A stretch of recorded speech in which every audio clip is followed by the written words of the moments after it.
എൻ്റെ പേര് ബിന്ദുവജി. ഞാൻ വെച്ചൂർ ഗ്രാമപഞ്ചായത്തിൻ്റെ പ്രസിഡൻ്റായിട്ട് നിലവിൽ പ്രസിഡൻ്റാണ്.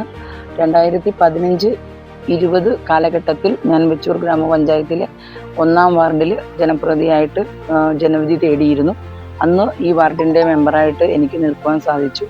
ആ കാലഘട്ടങ്ങളിൽ എന്ന് പറയുന്നത് നമുക്കറിയാം, ഒരു സ്ത്രീ ജനപ്രതിനിധിയാകുക എന്നുള്ളത് വലിയ ഒരു സമൂഹത്തിലുള്ള ആളുകൾക്ക് ഒരു ആശങ്ക ഉണ്ടാകുന്ന ഒരു കാര്യമാണ്. പക്ഷേ ഒട്ടും ആ ആശങ്കക്കൊന്നും വക കൊടുക്കാതെ ജനങ്ങളോടൊപ്പം നിന്ന് പ്രവർത്തിക്കുവാൻ ആ കാലഘട്ടത്തിൽ എനിക്ക് സാധിച്ചിട്ടുണ്ട്. എനിക്ക് സാധിച്ചത്, ഒന്ന്, എൻ്റെ കുടുംബത്തിൻ്റെ സപ്പോർട്ട്, രണ്ട്, ഈ നാട്ടിലെ നമ്മൾ ജനപ്രതിനിധിയായി ഇരിക്കുന്ന പ്രദേശത്തെ ആളുകളുടെ പൂർണ്ണ സഹകരണം നമുക്കുണ്ടായിട്ടുണ്ട്.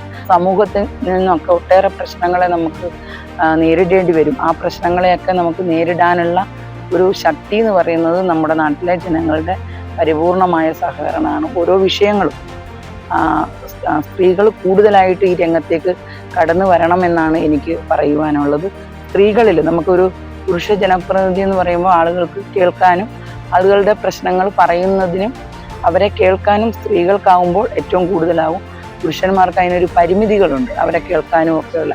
2015-20 കാലഘട്ടങ്ങളിൽ ആദ്യം ജനപ്രതിനിധി ആയപ്പോൾ 1-ാം വാർഡ്, വെച്ചൂർ ഗ്രാമപഞ്ചായത്തിൽ 1-ാം വാർഡിനെ പ്രതിനിധീകരിച്ചാണ് ഞാൻ ജനപ്രതിനിധി ആയത്.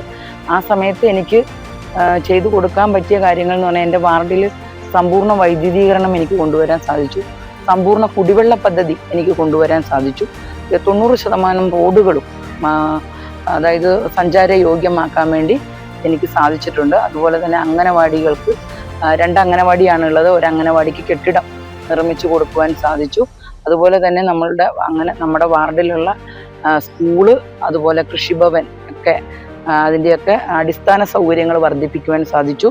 വാർഡിൽ ഒരു കോളനി ഇതുണ്ട്, സങ്കേതങ്ങളുണ്ട്, SC സങ്കേതങ്ങളുണ്ട്. ആ സങ്കേതങ്ങൾക്ക് വേണ്ട അടിസ്ഥാന സൗകര്യങ്ങൾ എനിക്ക് വർദ്ധിപ്പിക്കുവാൻ സാധിച്ചു. മേം ചുൻകർ ആയിഹും മേം ഹി ഫൈസല ലുങ്കി.